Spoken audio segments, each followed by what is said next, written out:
Hi, Robin with Oxy-Dry. And today is a Saturday, and I'm just doing one commercial job today. It's not a very big job, as you can see.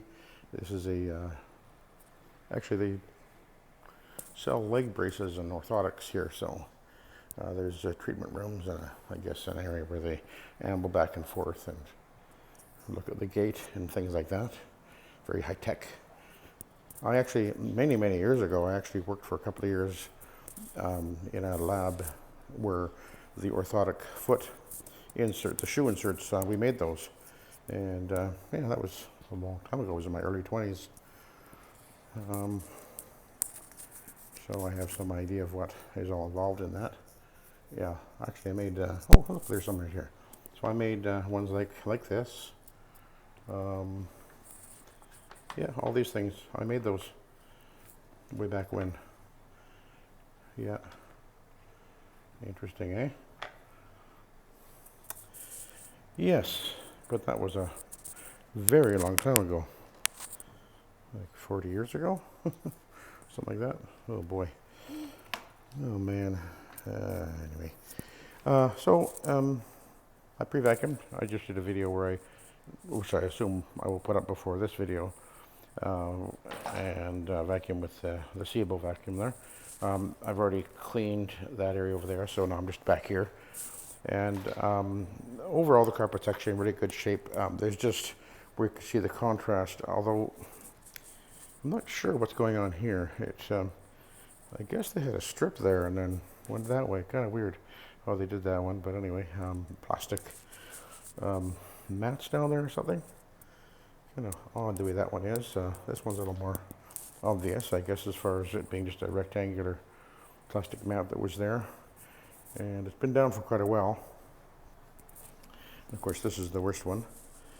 And you can see that's the original color, and over right at the edge here, we've got not just soiling, but there's literal fiber damage, a dulling effect that occurs on the yarn from abrasion over the years, which isn't repairable, of course. There's actually a compression effect that's going on too. You can see that area right here is actually a little bit taller than the area right beside it because it is compressed over the years. So when you're dealing with a carpet like this, you will never get it to look like that again. It's not possible. But what I'm going to do is I'm going to give it a good clean. Out here, it's actually really good shape. There's just one obvious stain right there. And then a kind of a traffic lane going this way where there's, I guess there's an office over here and the washroom to the right. And so I'm going to run over it first with a hog's hair. This should go fairly quickly, I think. And I'm cleaning with Nanomax at 1 ounce per gallon. I don't think it requires any more in this situation.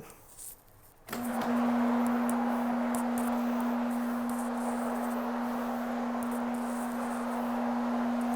little bit wobbly, the pad. It'll settle down in a couple minutes.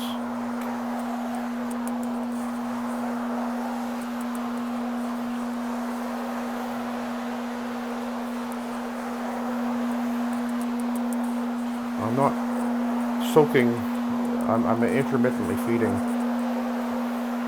this solution down. But I can already see that the carpet is evening out very effectively.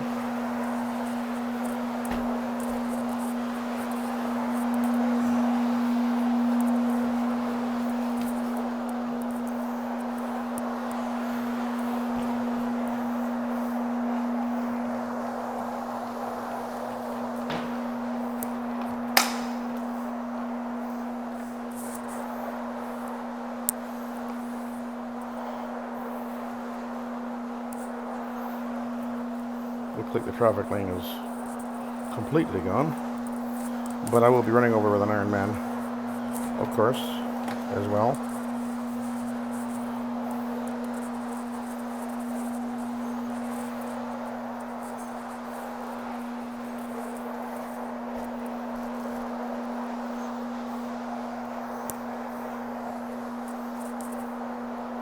Okay, so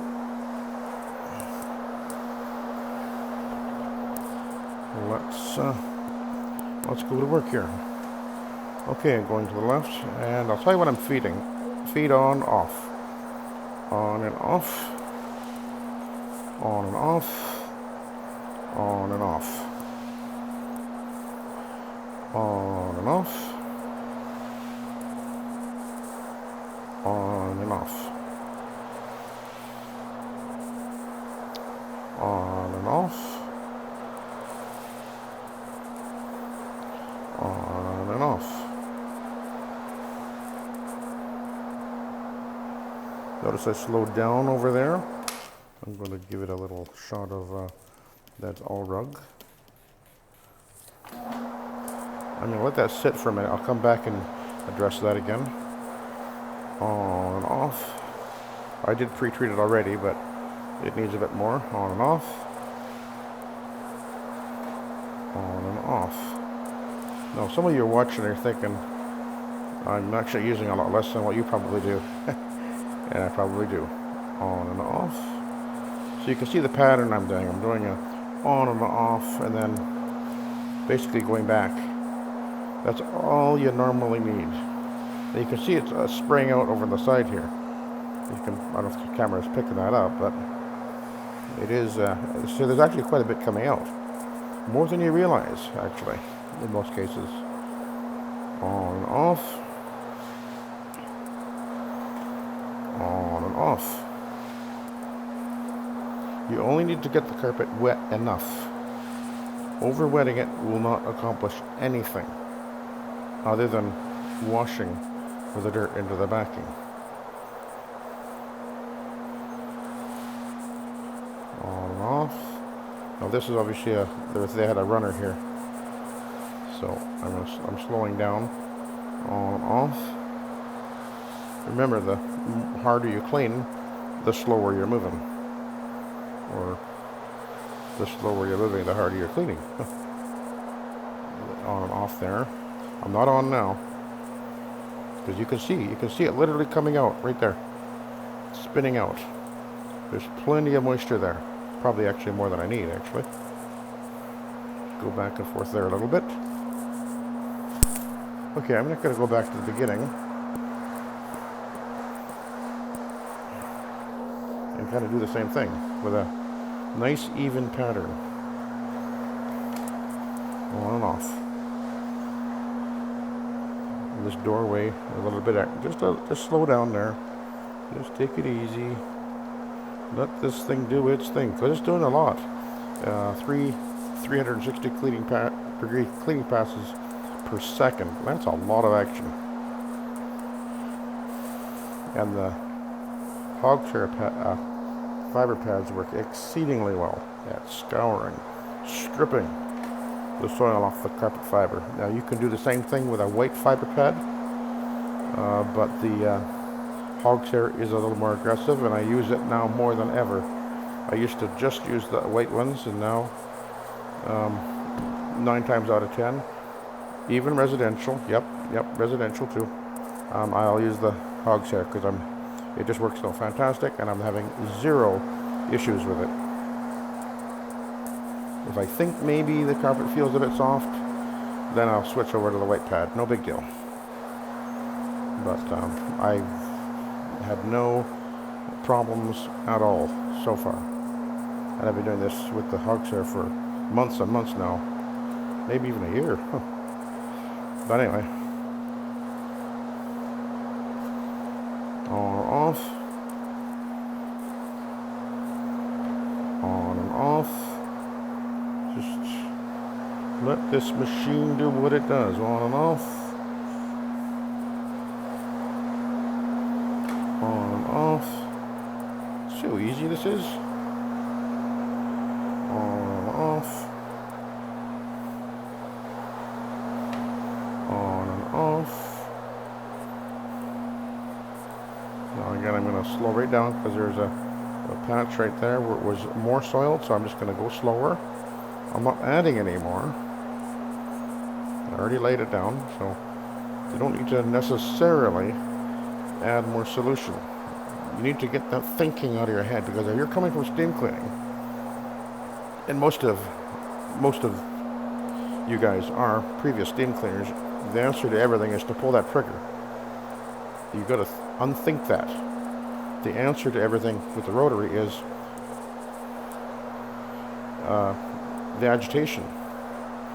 As long as you have enough solution, enough of your cleaner on the carpet fiber, then you are going to win the battle. It's not about adding more and more water. It's not working the same way.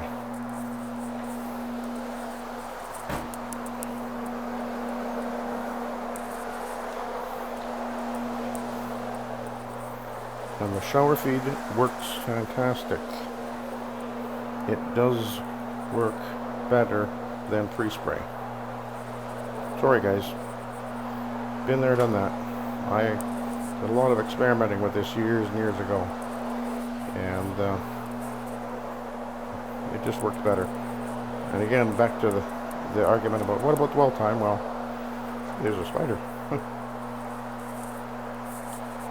What a guy. Of course, there's plenty of dwell time on this carpet because I am going to go over it with the Iron Man, and I'm actually applying my pre-spray, you could say, right now with the fiber pad and scrubbing it in. And so when I go back over it with the Iron Man in a few minutes, then there's plenty of dwell time, and that's normally what's going on with residential carpet too. And if it doesn't require dwell time, then carpet is very obviously soiled and no visible traffic lanes and hardly any spots, then I'll just go straight to an Iron Man, or if I was to choose it, a microfiber, and you kind of tailor your style of cleaning, I guess you could say, to the situation. See, I'm really taking my time right here because there's a contrast there between where the edge of the mat was, and it's almost invisible now. Have you noticed that? No, I'm actually healing slightly, not too much, just enough to give it good pressure. So that means that I'm pulling the fiber toward me on the left side of the machine, really scrubbing it in that direction. Now I'm going to do it the other way, which goes the opposite direction, and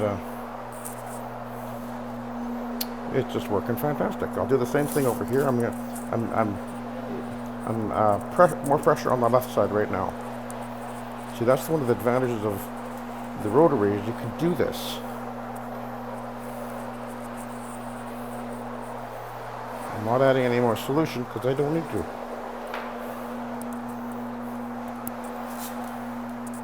And this was the most soiled or contrasted room.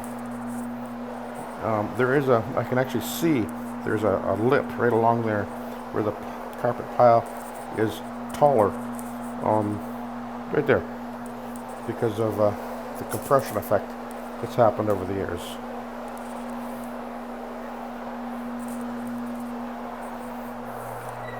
Did I go back there? I think I did. Okay. Now, we'll go in here.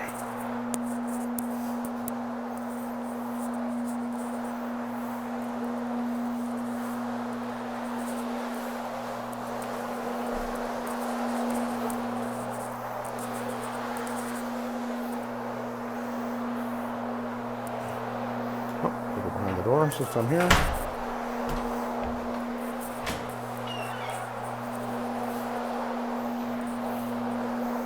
Apply the solution quickly, on off. I'm not feeding it like it was just intermittent again, just so you know. Okay. Now this area is a little darker, so I'm going to just slow down. On, off. On, off. And look at that. Gone. Can you see that? Okay, back here a little bit. This again, this edge here showing a little darker. On, off.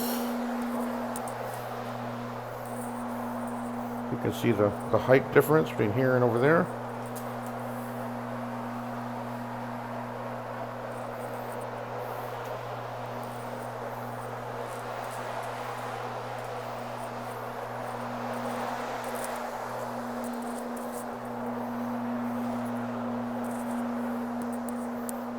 And over here.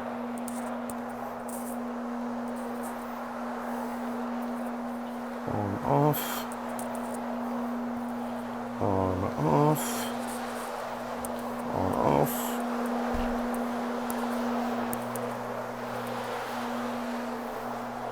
On, off. On, off. On, off. Oops, I dropped the orthotic. Key. He's probably up here, I guess. Stay. Oh, we used to, yeah, I didn't actually do this part of the job, but they make plaster casts of people's feet, and then this is what we work off of, and then we heat up the plastic, and in a convection oven is what we used, and then use a machine with a vacuum rubber bladder on it, and it goes down over top, and it pulls it down, and then cut off all the excess with the grinders and shape it. And it's quite an art form, really. I was really good at. I was the final grinder, so it was very repetitive factory kind of work. And I went from there to. So I didn't do carpet cleaning the entire time of my life. I actually did get out of it for a couple of years there. I was a parts person at an appliance store for a year or two, maybe, and then I started back into the carpet cleaning. Started up the dry way, which was using the Host powder system.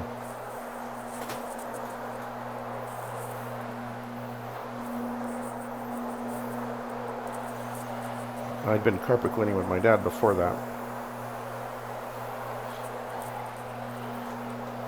I never thought I'd go back into carpet cleaning, actually, once I stopped working for my dad. Well, mind you, he never paid me, so it wasn't too much incentive at the time. It's like, okay, you get to eat today, and there's a roof over your head kind of a thing. Anyway. Okay. Again, this little edge on off, by the way. Just so you know, just adding a little bit more there. Because if you tend to over wet it, then you absolutely can cause wicking. Oh, what's the point of that? And then you got to go back and deal with a blotchy carpet, and it's your own fault. You don't need to add that much water.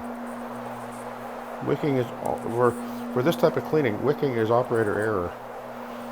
It's over wetting. Wicking is what steam cleaners do, remember? Not us. Not us VLM guys. We fix wicking. We're wick fixers.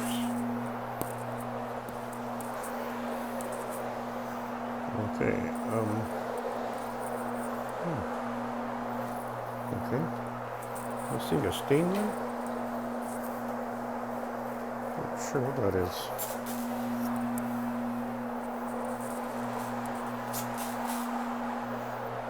Okay. Now okay, I'm done. So I'm going to, oh, wait a minute. Where's that stain? Right there? I think it was there. I don't actually see it anymore, so I guess that's a good sign. So we're going to go back here and take the hogs here off, and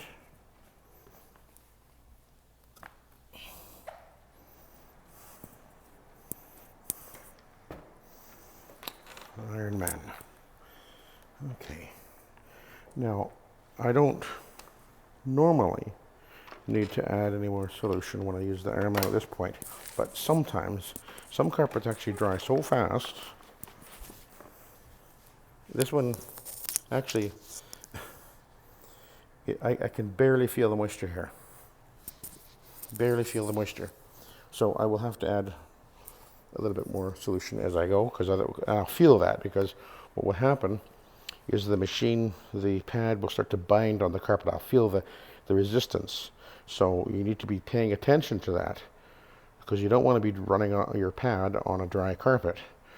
So you might have to add a little bit of moisture as you go along, but you got to sort of judge every situation individually.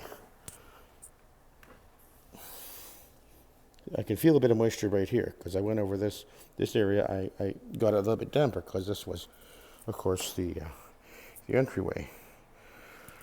So you need to be aware of what's happening, and that the advantage of the rotary, as opposed to an OP. Now, here's one of the things about it. With an OP, you can't feel that dryness. Not like you can with a rotary. The rotary, you'll feel it fighting you. It'll want to pull against you, as it were, because as the pad spinning finds resistance, it will transfer up the handle, and you will feel the machine wanting to pull out of your hands. That's what happens. Whereas with an OP, because of the way it's moving, you don't get that feeling. So you could really, you could run an OP on a much drier carpet without noticing it. There's a danger, so keep that in mind. So I'm adding a little bit of moisture, just to make sure I got some moisture on that pad already. And I won't be post-vacuuming this carpet anyway, so I don't have to worry about that. But if I do add a little bit of moisture, that'll be fine. Like I say, it's almost dry already. I mean, seriously, look how, what are we going, 20 minutes now? And already over here it's almost dry? That's what you want. Now, this particular type of carpet just happens to dry that fast anyway. And there's air conditioning running, so I can feel the air movement a little bit in here, because we're going up to 38 or 39 today. So, and we've got, see, there's vents up there, and I can hear the fans running. So that'll make a difference to the dry time, of course. Let's get my cord out of the way. Again, I always want to work away from my power cord if possible.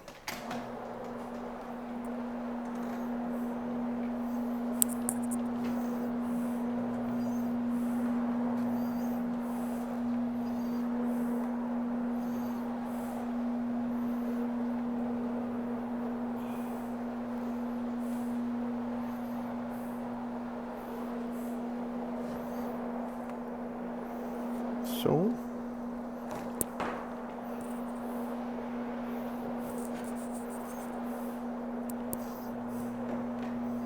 again, I want to be as even as I can as I move across the carpet. I'm overlapping probably about 50%. And depending on the job you're doing, you may overlap just an inch or two, or maybe you'll overlap 100% and do another step. I actually was kind of doing that with the fiber pad. I don't know if you noticed that, but the one of the things about using the rotary is to get skillful on how you maneuver it on the carpet in order to get an even cleaning job, because it is possible to get sort of blotchiness by not paying attention to that when you're using it. So that takes a little bit of skill and understanding as to what's happening and observation. That comes with time and experience.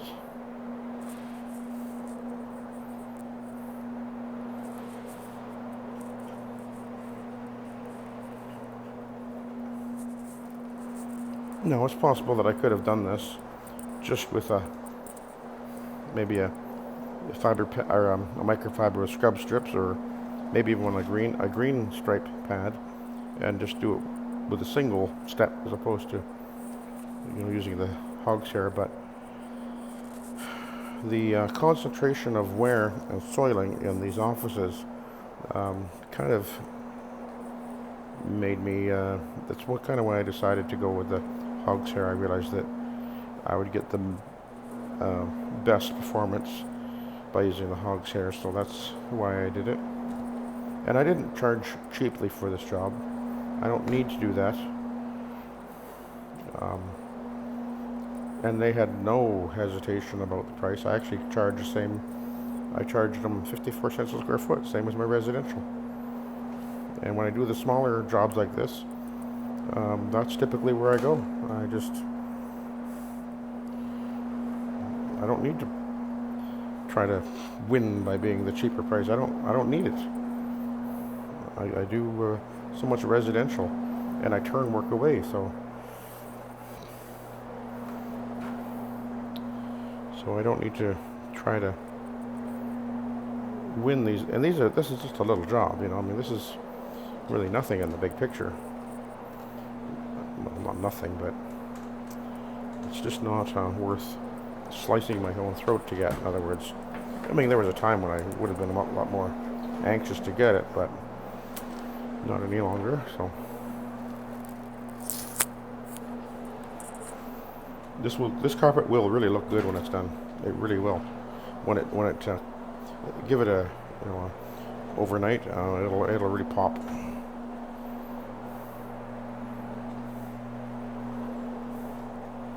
I'm occasionally adding a bit of moisture, not very much, but just once in a while. Well, there's the spider again. He's right on the edge there. Can you see him? Look at him over there. Maybe I should come and suck him up, because,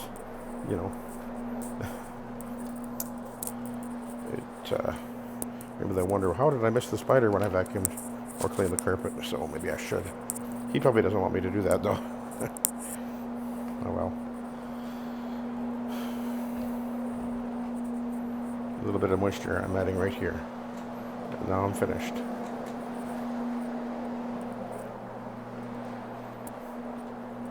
And now it'll be interesting to see how the pad looks, eh?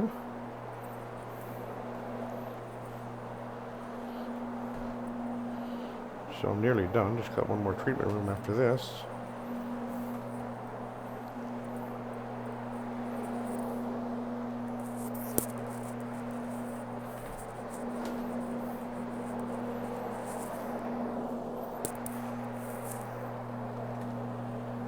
Okay.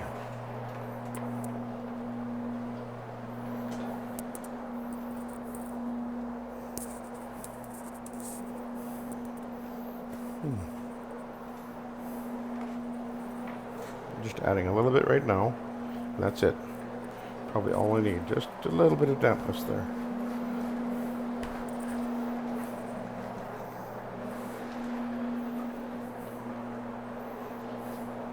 And I don't need to go behind the doors anymore. Just in case you're wondering why I'm not doing that. The fiber pad actually picks up pretty darn well.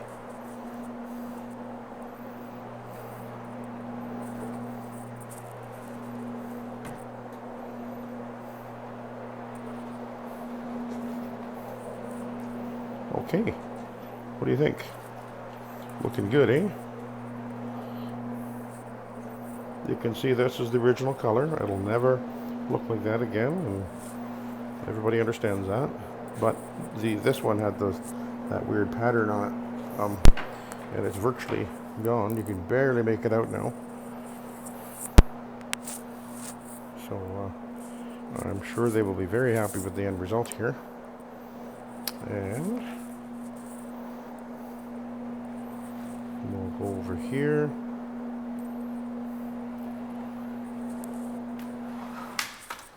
And get that out of the way. Okay. What do you figure?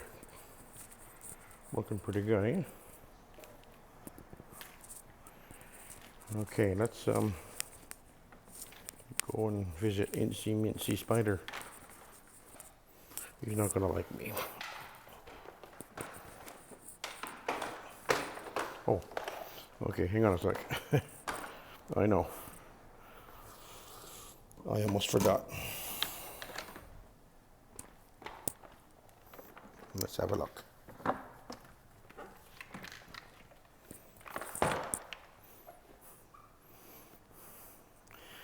Yeah.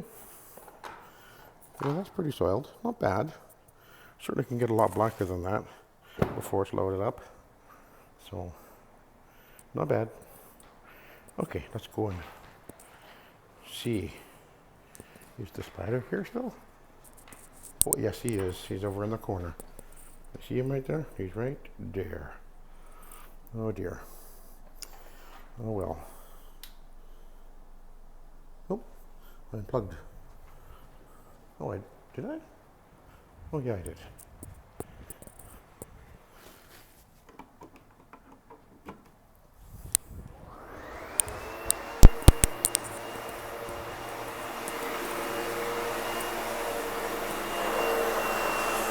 All right. Bye-bye, spider.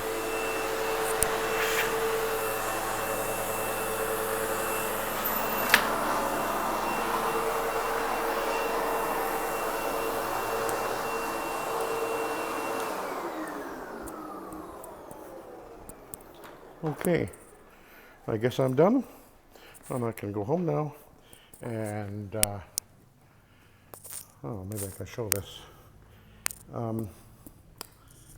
And I don't know if you can see this. Let's see. Can we see it over there? Yeah. Over there, there's actually mountains. But you notice you can't see them. That's because we are so smoked out here. I think this is the worst, in living here in 30 years, this is the worst smoke buildup I've ever seen in the Okanagan Valley. They rate it on a scale of 1 to 10. And apparently it's above 10, so it's really bad. I was driving home yesterday and I could literally taste it in my mouth. It's like sticking your nose into a charcoal pit. It was just awful. So that's what we're dealing with these days. And I know there's lots of people in other places that are also having this awful problem. And then, what was it? Turkey has got huge fires in Russia. Of course, down in California and Oregon and other places too. And then floods all over the place. Is it the end of the world? I think so. Probably. Anyway. Oh, that's gloomy. All right. Okay, I'll let you guys go and have a good day. And thanks for coming along for a ride. Take care.